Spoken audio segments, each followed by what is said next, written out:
What's up? Welcome back to my channel, or for the first time if you're new, I'm Sylvan, and today I'm going to be reacting to the Golden Epic PV Life Awakens from the Night. I'm very excited for this. I honestly had given up hope that we were going to get one of these because we're past the time it usually comes out in the cycle, but I'm pleasantly surprised otherwise. So with that, I won't delay things any further, just going to get straight into this. Feel free to like and subscribe if you enjoy the video, leave a comment on your thoughts, and let's get into this. Alright, seems to be about Castorice. You once wished to leave behind a snowflake for her. Oh. Is this tying into the animated short? Reaching out, I beg you. Okay, I'm gonna have to read that later. Know how to draw the shape of life. Yeah, picking up right from there. Warmth lasts for but a moment, but the cold is endless. Like how your death-worshipping hometown now sleeps soundly in the blizzard of the long night. Yeah, it did not last. Like how the ocean, haunted by trickery, stirred up stormy waves. The sky, pierced blind by their lightning spear, spilled blood and tears. The titans who suffocated the world will also eventually enter. That's some lore. Embrace. You don't know why life blossoms.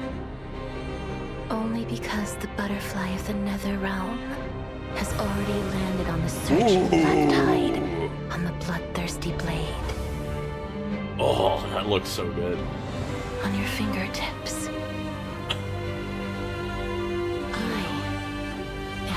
Ooh, the layered voices there. Okay, the veil disappears. So, in the land of death, I dare not look at the garden of life. I fear that promises may be broken after they're made. Tears may follow after a smile. And then an eternal farewell may follow an embrace. In the case of her, that is especially so. It's better to have stayed in place and never had anything at all. Nope. Even so, death is not the end. To walk toward that distant tomorrow, we make a promise. Aglaya, okay. The Ranger's journey won't end with my departure. See you. We'll meet again on the shores of the West Wind. I love the visualization of this. And should repay it in kind.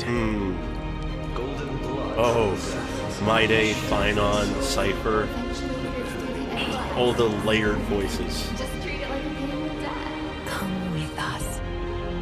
One day, just as we have testified for you, you will be able to testify for yourself. I wish I could be like all of you. And embrace the world before death comes. So that the souls of the world no longer weep. And the city bells never cease ringing. Even if it's just once, I want to use these hands. Oh, us. To give a wilted flower new life. Oh? Oh.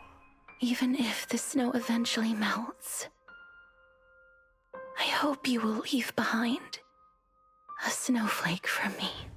Okay. In case you couldn't tell, I like the tragic characters. So this PV, though it isn't strictly showing literal scenes of things that have happened consistently, it narratively is picking up directly where we left off the animated short. We begin with Castorice cradling her old friend in her arms as she dies. We get these lines not spoken out loud in the beginning.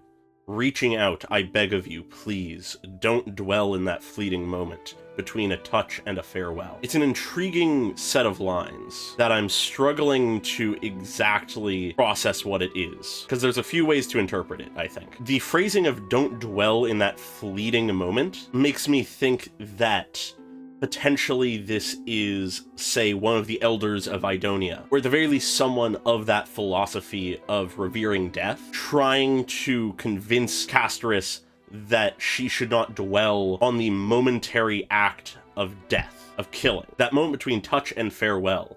That moment where she makes contact and it kills someone. That is a fleeting moment she must not dwell on. It is not necessary. It is not important. So the elders of Idonia beg her not to dwell on it. It'll only weigh herself down. Of course, it is possible there is a more positive interpretation of that, which potentially could be coming from her friend as she's dying, given that that is the next thing we see. In that sense, it could be very much the same general idea of don't dwell on the fact that your hands cause death. Do not let that pull you down into oblivion. Don't let it destroy you. But calling it a fleeting moment makes it seem more like it is insignificant, which I tie more to the idea of more nihilistic thought processes, talking about how fleeting life can be itself. So I don't necessarily know exactly where to place it, but there's just sort of my initial thought process with it. But as we move from that and pan down to this site, we have the line, "But your hands didn't know how to draw the shape of life. All that her hands know is death." She believes they are icy and cold, to bring back the phrasing in the animated short. They bring death with them. They do not know the shape of life, as they can never touch someone without bringing death. Warmth lasts for but a moment. Even if my hands were warm when you touched them, they did bring the cold, icy death with them. Warmth is but a moment, but the cold is endless. Everything becomes cold in time. Everything dies in the end. Life is fleeting. It is futile. That is the philosophy here. The one thing I find interesting about this is I think this is still Castorice talking, but the perspective of these lines is as if they are talking about Castorice. It feels more like it's about Castorice than anyone else.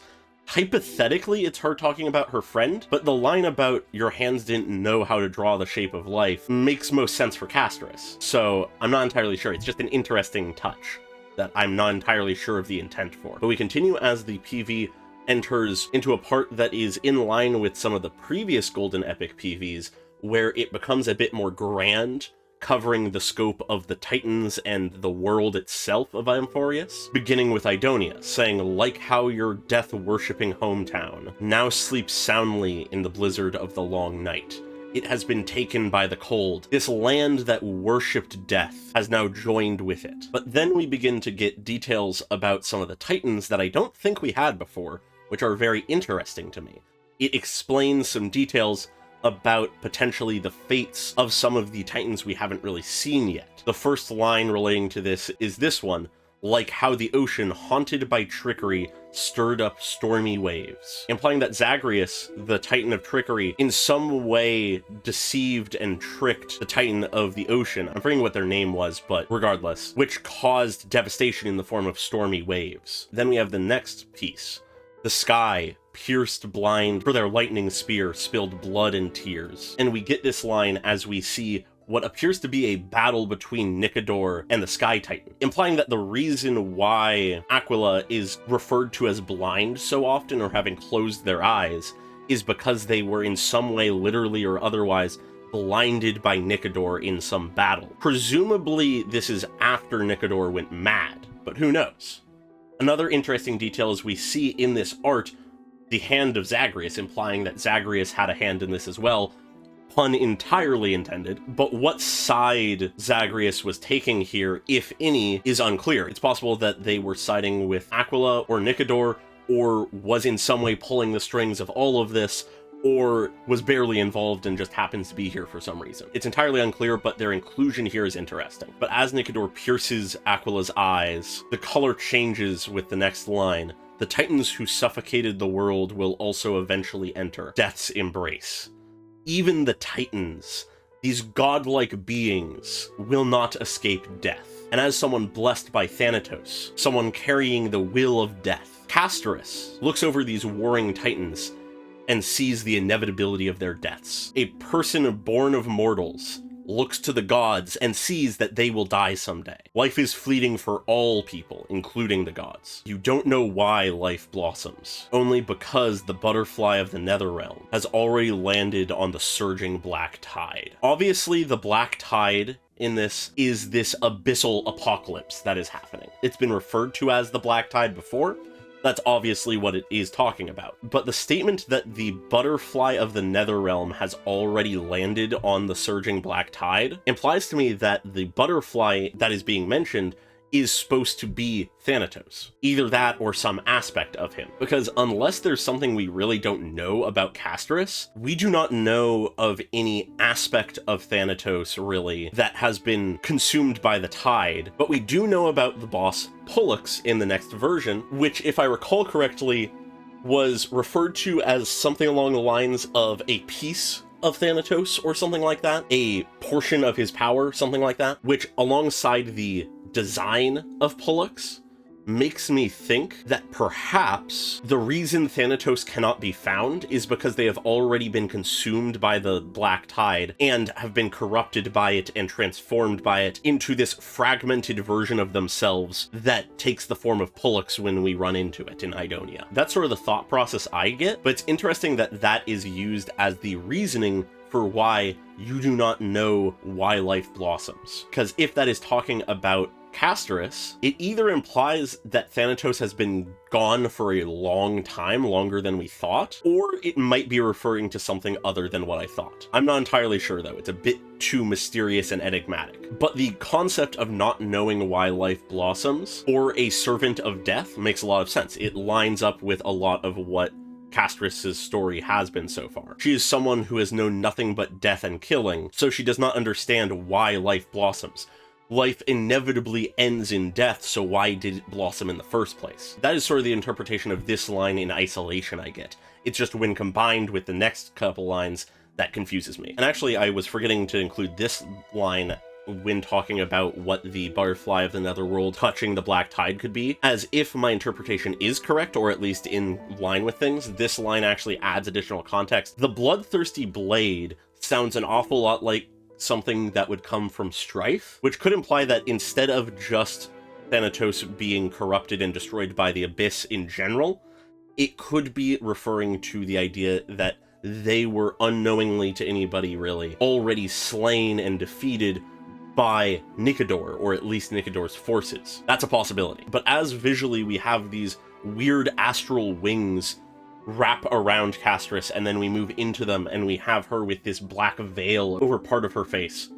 She is holding in her hands this conflict we were seeing before between Aquila, Nicodor, and Zagreus. She's holding it in her hands as she speaks, saying, "On your fingertips." And as she looks down at this conflict, this loss of life of gods, we have two voices layered on top of each other. One which I interpret as the one that has been speaking this entire time, saying, "You are death." But the other layer is saying, "I am death," which leads me to perhaps a slightly alternate interpretation of who's been talking prior to now, which is potentially this secondary voice that has been referring to Castorice as you in this interpretation is either the voice of the elders of Idonia, or it is the voice of Thanatos, or hypothetically this other half that she has been searching for, which very well just might be Thanatos. It has been telling her these things, trying to convince her of these things, a perhaps voice representing this curse she carries. And at least in this moment, this is a sign of her accepting that philosophy, accepting that she is an embodiment of death, the hand of Thanatos. And with that, the veil and the conflict in her hands burns away, as we have now fully shifted to using I and me. This is Castorice speaking explicitly. As she says, "So, in the land of death, I dare not look at the garden of life. I am trapped in the land of death. I am its tool, its weapon. I cannot step into the garden of life, so I dare not look at it. I dare not give myself ideas. I dare not wish for what I could have instead. I fear that promises may be broken after they're made. Tears may follow after a smile, and that an eternal farewell may follow an embrace." All of these lines are following the visuals of seemingly happy moments important moments fading away. All of these speak to this idea of joy turning to sadness, of hope turning to despair, of life turning to death. And in the case of this final line, it is incredibly poignant to what Castorice is experiencing in this moment. She is arguably at her darkest moment, having shut herself off from her emotions, any hope she would have for forming connections with people, for being happy, and then she was faced with the one person she ever really managed to make any connection with, even when she was shying away from it. And though she was able to have comfort in that interaction, she was forced to watch as they died in her arms as well. That friend's eternal farewell followed an embrace. No matter how warm her hands were in that moment, they still brought death to her friend. That embrace will last nowhere near as long as the eternity of death. And so, she presents the core of the philosophy she has developed, the core of her nihility, the core of her despair. It's better to have stayed in place and never had anything at all. It is too cruel in this fleeting life to watch people you care about die, to suffer. If all happiness and joy and comfort will eventually turn to despair and loneliness, why bother with it in the first place? It only hurts once it is gone. The comfort it brings does not last as long as the pain it inflicts after the fact. That is the philosophy she developed after so much suffering. But even as she's saying this, we see the influence of another, the influence of someone who will not let her sit in place, someone who will not let her stay alone forever, Aglaia. And whether or not this is out of the goodness of her heart or the necessity of the flame chase journey is hard to say. Aglaia is very much an enigmatic person that is hard to read, but she is not cruel, so I very much can imagine that she has some wish for Castorice to not be trapped in her own suffering. But regardless of her intent, Aglaia seems to be the first one to have begun to pull Castorice out of her despair, as one of her threads wraps around her arm and shines forward, as Aglaia's voice states to Castorice, "Even so, death is not the end." We see with this line Castorice guided forward by the various garment makers to walk toward that distant tomorrow. We make a promise. The flame chase journey won't end with my departure. Even if death is certain, even if death is inevitable, not all things end with death. There are things greater than a single person's life. Goals and ideals and purpose greater than any one life. To dedicate oneself to a duty, to an ideal, means surpassing death itself. Meaning can be found beyond mere life and death, beyond the futility of life. Aglaia may be the leader of the flame chase journey, the ruler of Akama, but she is not the flame chase journey. That is something beyond one person. Even if she were to die before its conclusion, it would go on. And this seems to be the pitch that Aglaia gives to Castorice, to convince Castorice to join her on this journey. And from here, we watch as Castorice passes from Aglaia to Tribby, and then will continue onward to other members of the Flame Chase journey.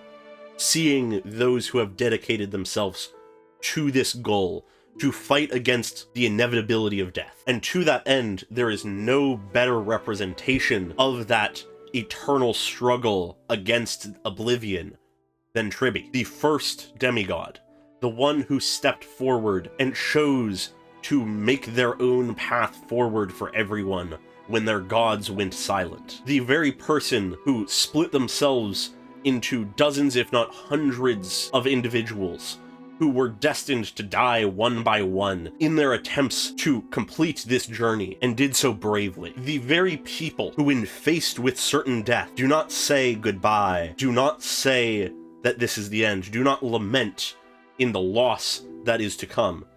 They merely say, "See you tomorrow. There will be a tomorrow." Tribby, in this sense, exists as the exact opposite of Castorice's philosophy in this moment. This weak, nearly powerless child who started this journey saying that death is not the end, we will see each other tomorrow, we will meet again on the shores of the West Wind. We continue by showing what death means to each of the Chrysos heirs. The next one we see is Anaxa. He says that he gained inspiration from death and should repay it in kind. When faced with death, what Anaxa gained was not despair, was not helplessness, was not a loss of hope, but inspiration. Without being faced by death, he would have never gotten as far as he has. It did not stop him in his tracks, it pushed him forward. From here, we do not individually see each of the Chrysos heirs, but we have them as a collection, as their voices layer atop one another. We have Maide, spears and weapons in his back, as he refuses to fall. Cypher dashing across riches. Hyacine with golden wings lifting upward, and at the center of them all, Finan, shining radiant light around him. Golden blood will certainly not be shed in vain, which I believe might be the words of Finan. True death is not death itself, but abandoning one's honor. Death holds different meaning to different people. To someone who cannot die, death means something very different. I believe the rainbow light will eventually pierce through the Evernight, and dawn will bloom again. I believe that to be the words of Hyacine, ever hopeful, believing that the looming darkness, the Evernight, the surging darkness, the oncoming oblivion will not last forever. There will be a dawn once again. No matter how many people die, no matter how many people suffer, we will continue. Why so serious? Just treat it like a game of death. The words, obviously, of Cypher, someone who seems to be far less serious, someone who does not take life and death so seriously. All of these people, all of these shining beacons of hope, have beliefs of life and death that are entirely different from Castorice. The kinds of things that perhaps could pull her out of her stupor, inspire her to hope, to believe in a better tomorrow. But it is not lost on me that she is never responding. She is never facing them. She is never even in the same room as the person themselves. Merely statues. What I take this as is to mean that Castorice in this moment is hearing their words, seeing their accomplishments, seeing what inspires them, what they believe in, but at the same time, she cannot help but see not their current actions, their current ideals, but what will remain after they are gone. They are great heroes. They have done much and will continue to do much, but they will still die. There will be statues made of them to remember them by, but they will be gone. No one lives forever. No one lasts forever. Alongside this, I find it deeply interesting that of all of these statues, the only one that is truly broken in any way is Anaxus, which to me speaks to the fact that he is a dead man on borrowed time. He has been broken open, his life already severed, but he is able to continue walking as a cosmic being inhabits him in the form of Circes. He is a broken shell forced to walk and think due to the powers of a god. But to move on, Castorice continues to just look down, pass by the statues that one day will be erected of all these people once they are gone. But as a butterfly flies by, she looks to it. As I believe Aglaia says, one day, just as we have testified for you, you will be able to testify for yourself. Perhaps not today, perhaps not tomorrow, perhaps not for a while, but we show our faith in you. We testify for you. And one day you will be able to do that yourself. You will see your own value, the value in living. And it's with these words that she has finally turned to look at these statues directly. And I cannot help but be intrigued by these statues, this set. It paints a certain tragedy still nonetheless. Finan wields a broken sword. As I discussed before, Anaxa is shattered. Aglaia and Cypher seem largely fine, but Tribi, Trian, and Trinan all lie slumped in a pile, potentially dead. Maide sits on his throne slumped over with weapons in his back, the one place he can be killed. And Hyacine lays slumped on the floor, looking up to the skies, her wings shedding feathers. It gives off an aura of despair, something that only could come after her hope and belief in the future could have been truly shattered. These statues do not paint a happy future, but as Castorice looks to them, they begin to glow as we hear the sound of a heartbeat. As finally, for once, rather than seeing the tragedies that will befall them, the death that will come for them all, Castorice sees in full color who they are now, the heroes that they are, the gloriously shining people that they are, full of life. Death may inevitably come, but it has not come for them yet. They are alive. And it's in finally properly letting herself witness this, look over the fence at the Garden of Life once again. She laments, she wishes that she could be like all of them. So proud, so happy, so filled with hope. She wishes to embrace the world like they do.